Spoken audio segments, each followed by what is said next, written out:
Philippine Coast Guard Commodore J. Tariela, pinagbantaan ang buhay niya. Pero hindi daw siya natatakot sa China. Pinakamataas na opisyal ng Armed Forces na si General Brown, binisita ang higanting barkong nagbubutas para sa oil at natural gas. Chinese Coast Guard at Philippine Coast Guard nagtulungan sa pag-rescue sa lumubog na barko sa West Philippine Sea. Ito nga ang nakakalungkot na balita. Isang bulk carrier na barko lumubog sa ating teritoryo. Lahat ng crew nito ay puro Pinoy, Pilipino. Tumaob at lumubog nga ang MV de Bonve dahil may bit-bit itong iron ore. Isang napakadelikadong substance na kayang tumunaw ng barko at magpalubog nito.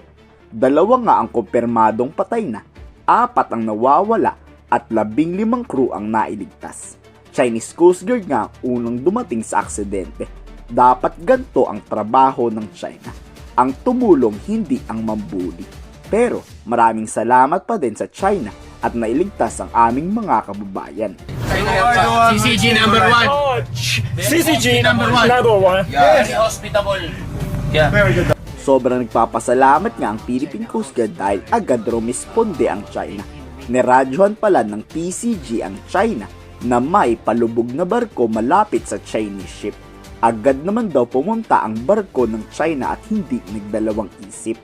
The Philippine Coast Guard really appreciates yung lahat po ng parties, including po yung passing ng China Coast Guard sa pag-render po ng assistance sa ating mga kababayan na grupo netong MV Devon Bay. After we conducted the radio broadcast, and the China Coast Guard vessel was like 35 nautical miles away from the distressed vessel. Meron naman po tayong moral obligation, ma'am, no?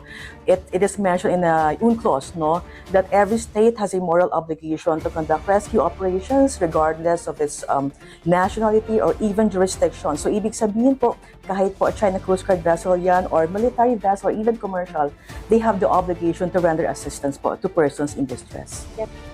Patuloy naman ang BRP Teresa Magbanwa sa search and rescue operation nito sa paghahanap sa mga bangkay.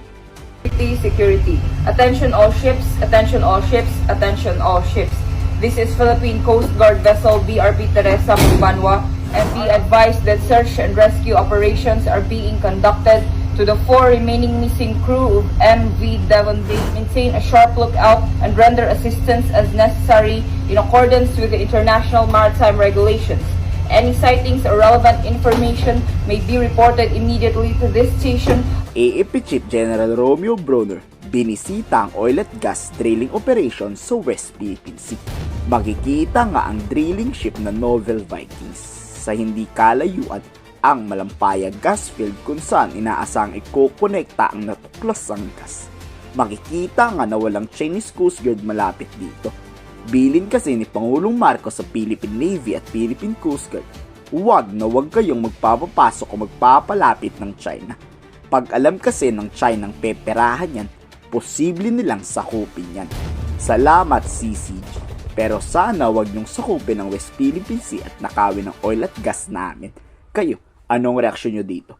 I-komento sa baba ang inyong salobin.